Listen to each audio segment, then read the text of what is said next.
Hi, and welcome to the Zen Supermom podcast. In the episode today, I'm going to introduce you to Bine, one of our Zen Supermom clients who just graduated from the program. And our conversation went deep. We talked about, well, she's a single mom, one child with gender identity shifts. She was struggling with the burnout. There was the pressure from work, and then she decided to stop in order not to burn out. What else were we talking about? And of course, she used to be a yelling mom. That's how she found me. That's why she started working with me and my team. So what becomes possible? What becomes possible once you stop being the victim of your life, even though there are so many reasons why you have all the right to feel totally frustrated, angry, exhausted, and burning out? What if you decide to get the help? And push aside whatever skeptical voices about, yeah, I've done therapy before, and I tried so many parenting courses, how is this different? Just listen. Just listen. And if you want to start where all of our amazing Zen Supermoms do, I would invite you to join our Mommy Tantrum training. It's a free training where I can help you get exactly from this knowledge of there's so much, and I'm yelling and I'm feeling guilty, and my kids are special, high needs, high sensitive, and I'm all alone on it, and I don't have any money. What if this is too expensive? And blah, la, la, la, la, la, la, la, la, all these voices in your head. Just take it one step at a time. Sign up for the next Mommy Tantrum training. And while you wait for the live training, listen to this podcast episode of this mom who managed to turn it all around. No matter how much she had on her shoulders, she managed to turn it all around. So just watch what becomes possible once you get the help that actually works in just a few months. I'm so excited to present you Bine. Let's meet her. Hi, Supermom or Superdad. Alena here, your Mommy Tantrum specialist and the founder of the Zen Supermom system. And me and my team have helped hundreds of moms and dads start setting healthy boundaries with calm. And this is the first parenting podcast that is not about your kids, that shows you why none of the parenting techniques helped you stop yelling at your kids and how to control your emotions from jumping out so that you can be the safe, loving parent you wish you had growing up. This is the Zen Supermom podcast.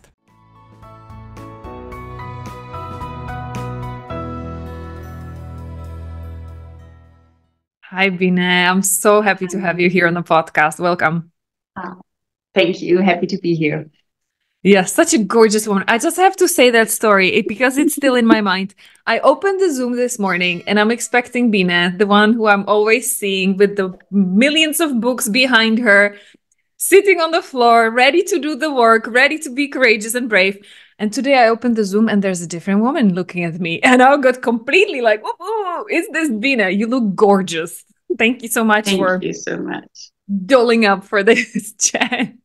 Yeah, also I have time now to just prepare myself and not only a little bit water in my face and then go. So now it's the first time in like 6.5 years that I can just have a half an hour in the morning where I just, comb my hair and put makeup on. It was impossible before. And how amazing is that? Yeah, Yeah, and you were saying this feels like you. You feel like you again. I'm myself again. Beautiful. Well, let's start your story at the beginning, shall we? Yes. Because for everyone who's watching now and who will be getting inspired by your incredible story, they need to understand where you came from so that they see and understand why I am so excited for you. What a huge progress you've made. So let's start at the beginning. Oh my God. I'm 44 years old and I had a difficult childhood. We have to start there because it's the root of all. And I had two violent brothers, 4 and 7 years older. And they were very hurtful, not only physical, but also verbal. So they put me down all the time. You're stupid. You're not worth anything. So shut up. And so for me, there started a long journey of hating myself and always feeling not good enough. Whatever I do, I felt not good enough. And I had very, very toxic relationships in youth and in my younger adult, 20 years of toxic relationships. And I tried like everything, like behavioral therapy and lots of trauma therapy also, and other stuff, and reading books because I wanted to get out of it. And I was very good at this starting regarding relationships. I got better. I protected myself. I saw, okay, if I don't respect myself, no one else will do. So I started to get really stronger. And then my child was born 6.5 years ago, and he was a high need child. And I was okay. I had a lot of experience as a babysitter and children's daycare, but this was new. And I started to read and read and read again. I was a journalist before that, but then I said, "Oh my God, this knowledge has to go into the world." And so I became Trageberatung. I tell people how to carry, help them to carry their kids. I did courses for parents, for baby courses, something like PKIP. It's called FENKIP. It's very cool. But also it was, and I started a daycare at my home because my child didn't want to go to daycare at all. It was totally impossible. And with all the knowledge I had, I was said, no, not in the system we have in the east of Germany. I'm totally was not fine with it. But during this, there was another process because my child, very high need child, triggered so much in me that I said, oh my God, I read so much stuff. And the older she got, the more difficult it went. And the more kids I had in my daycare, the more difficulties I had because they were triggering so much issues in me. So because they were just children, all high need and high sensitive children, but actually just children, and I felt unheard, not respected, and I got angry, even if I knew perfectly, and I was teaching it to other parents how to understand the children, how that psychologically is working, and what to do. But when they triggered me, I got mommy tantrums. Yeah. So I was, what? And I tried another trauma dancing. It's like a body and breath therapy, and it helped me. It helped me some way, but it's still in the moments of stress, I wasn't able to get to my knowledge. It was just instinct, the reaction, and it was not how I wanted to react. And then you came along. And then, yay! And that changed a lot. So even in our first call, it was amazing because I told you about my brothers and what they did. And you said, no, that's not all. What? That's what I was like working on for 20 years now. And you dig deeper and you saw immediately that another layer of this developmental trauma was that my parents didn't help me through that I was like helpless. And yeah. So then I decided to do the work, to join the program, and it helped so much. It was really the combination of the trauma sessions with Tina Jarvis, who is amazing. I love her very much. Yeah, like you is doing an amazing job, and with the combination with the work with the saboteurs. So the saboteurs, they allowed me to like disconnect from me in a way. So for me, I was in a circle of shaming and blaming myself all the time. So I knew how I should have reacted. I didn't. So I was, yeah, shaming and blaming myself. And now with the saboteurs, I could, like, it's not me, it's them. And finally, I was able to step back and stop this. You're not perfect. You're not able to do it. I said, no, this is a saboteur, and I can tell him to shut up. And I can, yeah, yeah, and make a break. I can step out of it and then do the other things like connect with my inner child. Yeah, reflect what the saboteurs wants to tell me. So sorry, I'm talking. And I would just no, it's amazing. And that's why I'm letting you talk, because how you're explaining your story, it's beautiful. And I bet so many moms are resonating with it now. I'm just jumping in, and my apologies for that, because there might be people sitting now and so far they've been with you and then they got like saboteurs. What? So for those of you who this is your first podcast episodes of the Zen Supermom podcast that you're listening to, saboteurs, Bine is now referring to trauma coping mechanisms. Those are the voices in your head that you can hear that come and stress you out. And in Bine, what she was sharing, it was usually like your perfectionist, your stickler telling you you're not perfect enough. There is usually a controller coming in, telling you need to control and you need to have plan A, B, C for the next like 1,000 steps for the next 2 years, by hour, ideally, so that you know what's happening, you can control it. Otherwise, it's the fear of chaos and what happens. For me, it was hyperachiever. You need to do more, better, faster, and everything so that you can feel good enough. So those are the trauma coping mechanisms. And that's what we do inside the Zen Supermom program. Yes, together with the one-on-one sessions to heal the childhood trauma, because yes, it is a trauma. And surprise, surprise, bullying brothers, parents who couldn't help you, support you through it. So you felt alone. Even I remember from our assessment call, indeed, you were telling me about your name. This is not even your full name. I remember you told me whenever you hear until today your full name, a part of you jumps. And I could totally identify with that. My name is Alena, but until today, it took me years, not today with people outside. In my family until today, when anybody calls me Alena, I jump a little bit. I got used to it now in living abroad. Everybody calls me Elena. That's okay. But whenever I heard it growing up, I jumped because it meant I did something wrong. Because otherwise I was called in the more cute, like the smaller version of my name, right? So yes, that is a trauma. Hello there, anybody listening who's like, I had a happy childhood. Yeah, me too.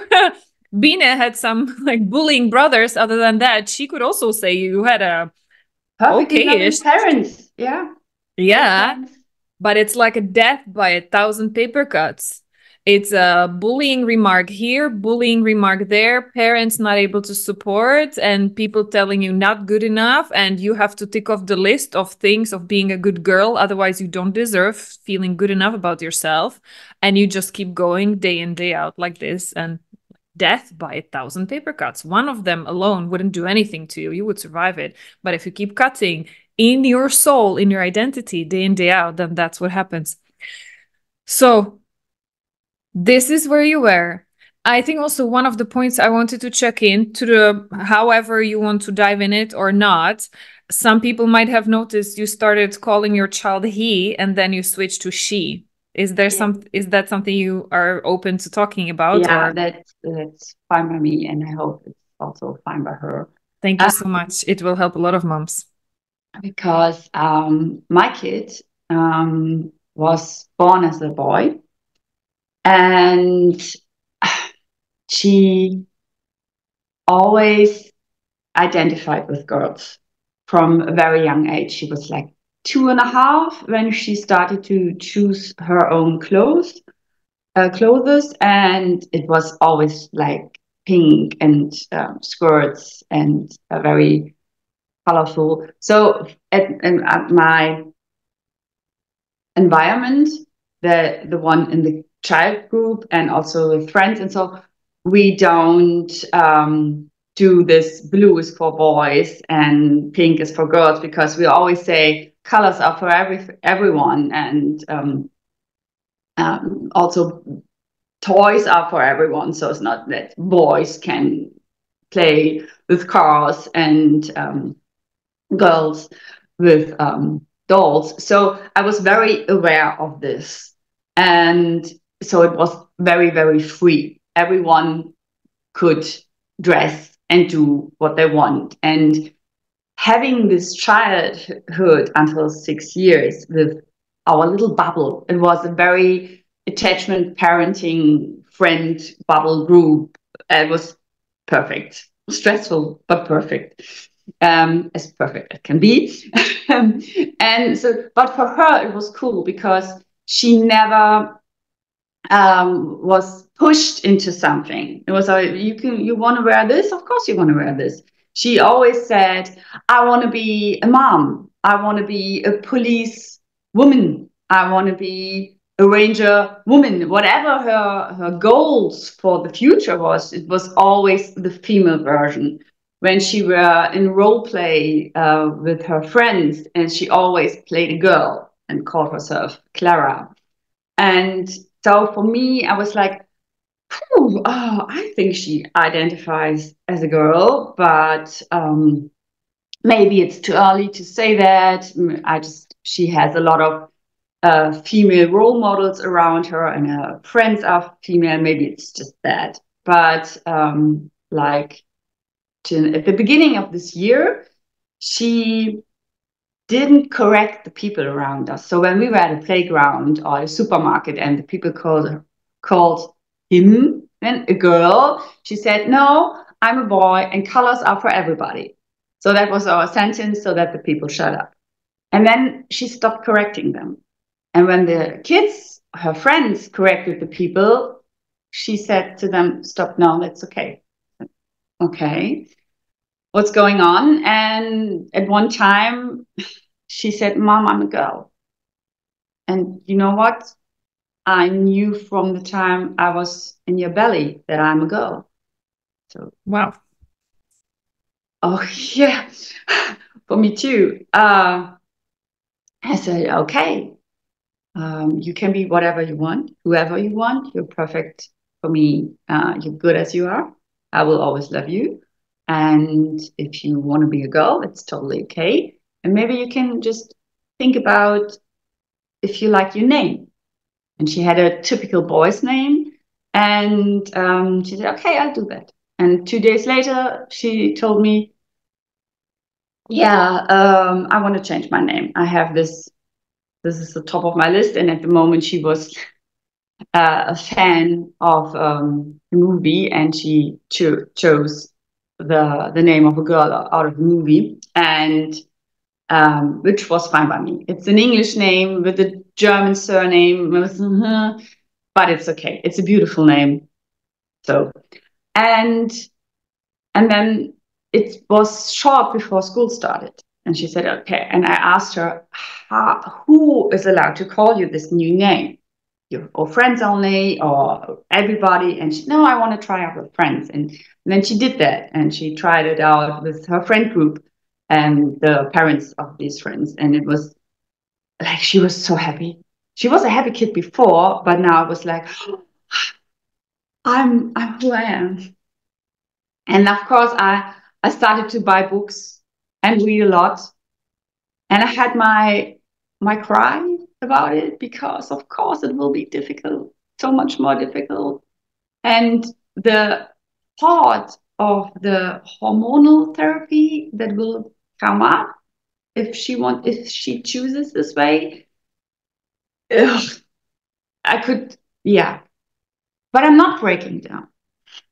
I'm not I'm not getting into the fear, because the worst thing I could do is would be to suppress what she is, would be not supporting her. So for her, I told her, you can try it out. You can be whatever you want. You just be you. And you are so much, and that's a very important thing that we talked about also when she had a bad experience when we were at a playground in the summer and all the kids were naked. And they were playing water with water, and she was naked too, but she has this very long, blonde, little bit curly hair, very beautiful. And there were older kids at this water playground, and they were standing like this on a little thing. So they were above her and watching down her, and I was standing like this. And I was like, what? And she, lioness, Mama bear getting ready to protect the. Yeah. And she noticed them watching and was very uncomfortable. And and then they said, "What are you, a girl or a boy?" And it was really not nice. I think they were just curious, but they had never learned to ask something like disrespectful. And my daughter didn't answer. And I said, none of your business. I'm not asking you such questions, so leave it. And then she came to me and she was very sad. And I said, oh, I think I didn't react right. Can we talk about what we could say? What if something like this happened? And we answered, we find solution like, I'm me. Who are you? This could be. But if someone would be asking her something like this aggressive, she can always say, it's none of your business. And then the situation was the opportunity to get into the topic of what makes me me. And I told her, you are so much more than your genitals. You are so creative, so friendly, so funny, so clever, and all the things they are. That's you. And she was like, that's me. Yeah, that's all you. And she still loves herself. And I'm so very happy that she does that and that I am in a state of calmness, of being able to reflect and to not do the perfectionist, not to the hyperachiever, not to push something on her, to even be perfect in being different. And even your own fear of judgment, right? Because growing up, we have been pushed into the perfect box of who you should be. And it would be so easy to give into the fear of judgment and indeed go into the future anxiety about, oh my goodness, this is going to be so terrible. What are people going to think? What are going to say? And like blah, blah, blah, blah, all that doom basically has nothing to do with your child. It's all about you.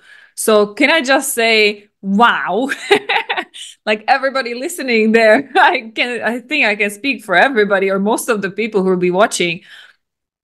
Your daughter is very lucky to have you, because I cannot imagine a better, more peaceful and connected reaction in a way that still makes your daughter feel free to be her authentic self. Because it is so hard to do that, even for children who are not having this kind of identity gender questioning, even for kids who know and who are okay with being one or the other. It is so hard to not to let the fear of judgment, perfectionist, controller, and not to let that jump on them and try to mold them to what we think they should become. And you're doing that even with this extra challenge. So wow, and respect to you. And I'm so happy if working with me and my team was in any way part of that, then that's amazing. Because I can remember that's what we met in May. And that was one of your worries, right? Like going back to school in September, even now, you had ahead of you, just going back to the rest of your story as well, you had your school studies ahead. So you were thinking even like, oh my goodness, that's going to be such a busy summer. And can I even do that? But then also knowing that you cannot wait until September because September comes and there is more challenges coming. So that's why you took the courageous decision and we started working together already in May. So do you want to talk about it? How was your summer then? Yeah, I want to talk about it. I was just another thing Yeah. you mentioned before. It's not all perfect now. It's not all easy now. I'm still have major issues with my pleaser. So I try to do everything for everyone in the perfect way and controlling. So haha, and it's really but I'm and it was one check-in. We do this monthly check-ins in the program where we can ask questions and Even weekly at the share beginning. our Yeah. observations. So, and for me, it was, I still get triggered and I hate it. And it was you. Of course, you are going to be triggered. That's normal. You're not the Dalai Lama.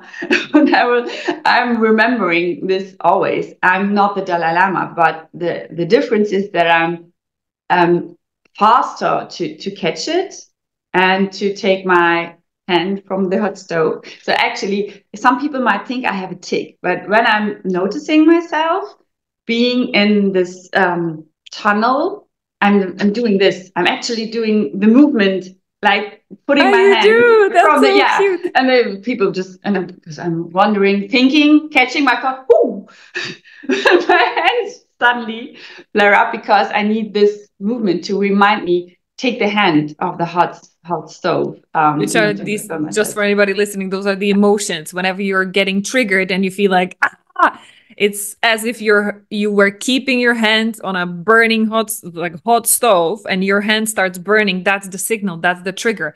You will Yeah. be getting triggered, but what we are teaching you to do is to catch it already there in the moment, if not already prevent it. Because if you keep getting in the same pattern of Yeah. situations, same situations happening every day or every time, the same stuff, then you can already even prevent. Like you don't have to get triggered. There are things you Yeah. can do in advance.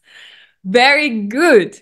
So that's the small situations, like the everyday. There's something happening. If you have six like 5-year-old kids around you, that happening a lot. But what I did, which not only to get through the days, but I made some big decisions um, in my sage. So I was like Healed self. myself, I'm yeah. translating. um, so I'm with full working with six kids. I did I'm studying at university for early childhood education, and I should have done 3 papers in the summer, and I wanted to make photo books for all the kids who have been with me for so many years. That was a lot of work, and I wanted to support my kid because she will go to school first time in her life not being with me. So I was totally overwhelmed, and instead of getting a panic attack like I did the year before when I was in a similar situation, I said, no, I will cut my job and I will do the papers later. So, with every kid going into school out of my group, I thought, okay, I will just reduce it to 2 kids, 2 mornings, and then I have more time to do my papers. And then I can actually enjoy the last real summer I have with my kid.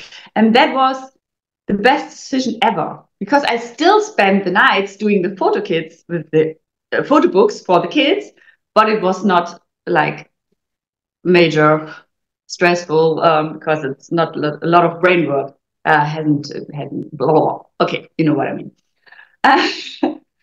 So and then I went to a tour through Germany with a camper for the first time. I rode my car with a camper. And my kid, and because she likes dinosaurs a lot, and we went to all the dinosaur parks and museums in Germany. No, not all, but the best. And we had such a great summer. And there's one example. There's one example. It was we went to parking space in the night. So we wanted to go to visit the place the next day, and there was no one and nobody there, and it had rained a lot on the day. And my kid was on this parking space. I want to make a fire. I want to make a fire. I mean, it's not possible. Everything's red. I have no time. I have to make the camper ready. And she stood there alone on the street. I want to make a fire. And I said, I pushed everything away. I pushed all my saboteurs, go in the camper and shut up. Let's do a fire. And then I had this fire sticks. I don't know how it's in German, and they were in English. They were so big. He said, and if you only have this, it's enough for a little fire and a little bit of paper. And then we found some dry wood or grass, and we made a fire. It was like this, and my girl was jumping around it. This is the best evening ever. And I said, you want a pudding in the night, mommy? Yes, in the night, under the stars, pudding and a fire in the night. Yes, let's go. And we sat there on the street around a very tiny fire, eating pudding and talking nearly until midnight with my 6-year-old girl. And it was the best evening ever, just because I was able to push away all the things I should do and just be in the moment. And that's really something I learned a lot in this program, to let go of my controller and the stickler, and to be in the moment with my kid or with myself, just enjoying something and not running around restless. My restless is in holidays. She has My heart is so happy for you.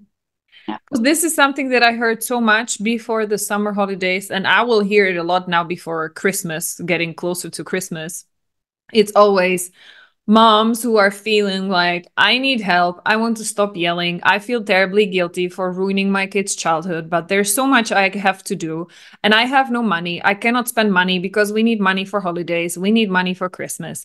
And it's like, and I'm not judging anybody. I'm just used to hearing it, so I'm not surprised anymore. But it came up to me now in my memory, because hearing you talk about being so clear on what actually matters, and your kid having the best time ever eating pudding over a fire from like few matches, this is precious. She will remember this for the rest of her life. Like, I'm getting goosebumps again, because I have, like, there's no doubt in my mind, this will be one of her highlights. And how much did it cost? All it cost, the most precious investment that you have made, is to dedicate your attention and focus into healing yourself so that you could be present mom. Because, surprise for everybody, how much money have you already spent on all Christmas gifts and all perfect holidays, and it just went down the drain because you became a momzilla. You started yelling. There was drama with you. Even like if you have a partner, husband, somebody else there created drama that you couldn't help them tone down. And how did that go? How much money did you spend on it? And you just flushed it on the toilet. What are your priorities? Have a look at it. Kids, they don't care.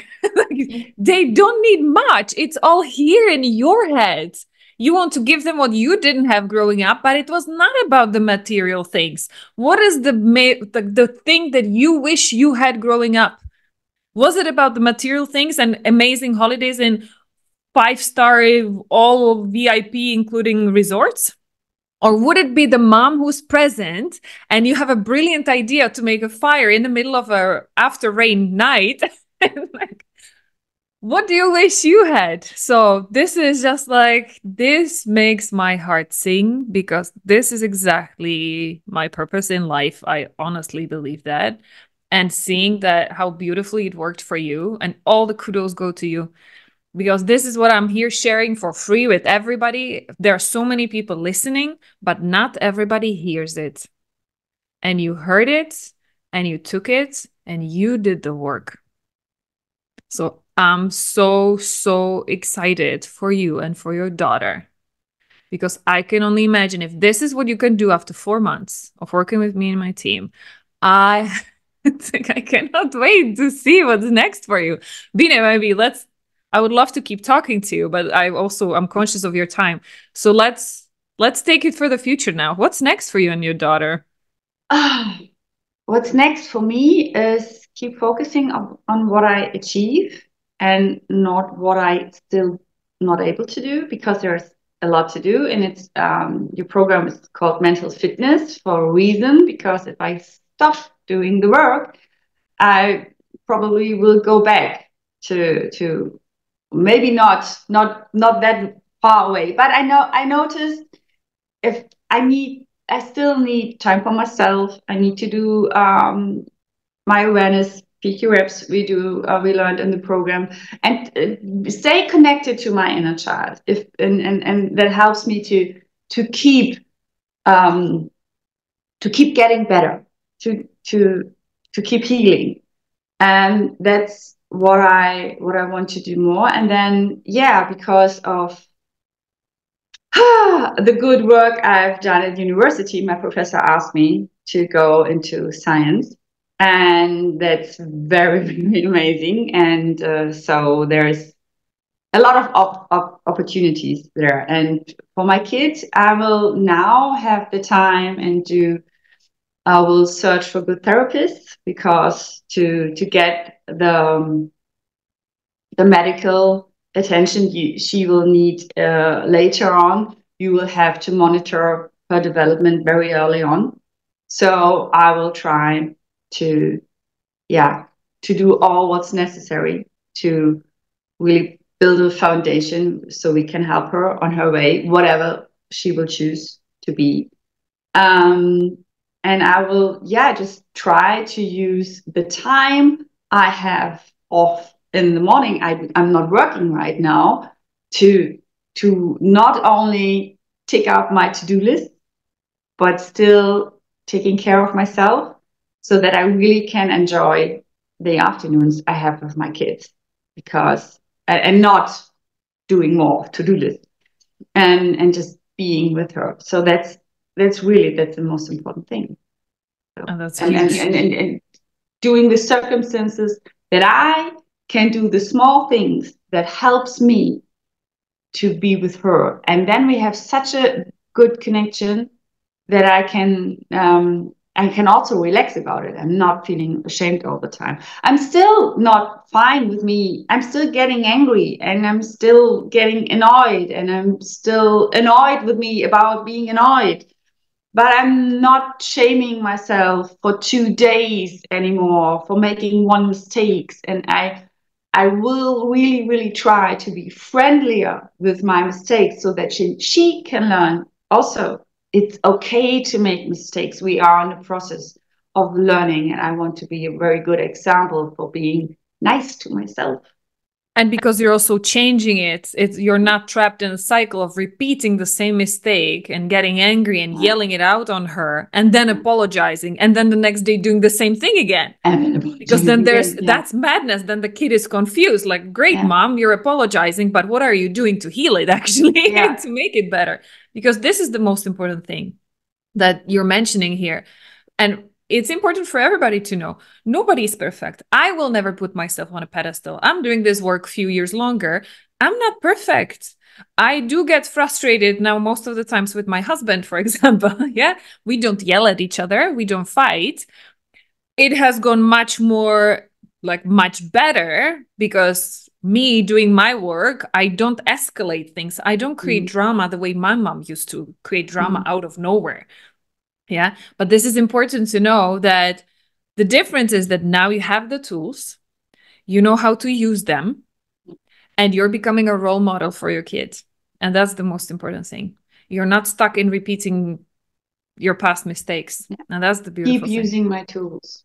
And also, for anybody who's sitting there and listening, thinking like, so she has it easy because she doesn't work in the morning, so of course it's easy to do everything. And then in the afternoon, you could just be with your kid.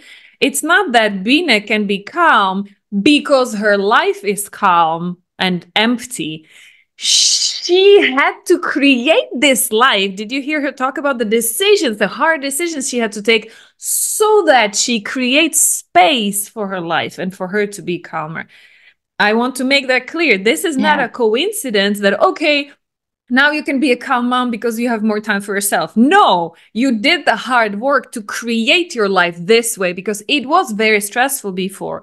So you had to make hard decisions and hard work to create it this way. So I want to highlight that also and celebrate it as another huge win that you achieved. Yeah, I needed the break, and I needed this break because otherwise I would have broken down. So, and this also something my sage saw. So, yeah, I can do the small things in the small day, but I had for 6.5 years no break at all, 24/7. And I said, if I want to finish my studying, I need a little bit of break, and I made this on purpose, and I'm living on my savings now, which is not much because you don't get much money as a daycare. So there it is. And so now I will just be as efficient as possible in finishing my studies and also taking care of myself and of my kids to then start working again. But hopefully with still using my tools, being at a state where when I start working, which will be in a few months, I will not having it all crushing over me, but being able to handle it in a way. And also, I'm enjoying this time now I have for the first time in forever for myself. And you're not running and my frantically. Kids. I'm exactly. not frantically handling everything all at once. And it's on purpose. It was very needed. And sometimes beautiful. You just need a break. And let that be the inspirations for moms who are running crazy and they are feeling the burnout already coming and sneaking in. Let this be your invitation. Have a look what's possible. Women like you are doing it. They are pushing the pause button before it's too late.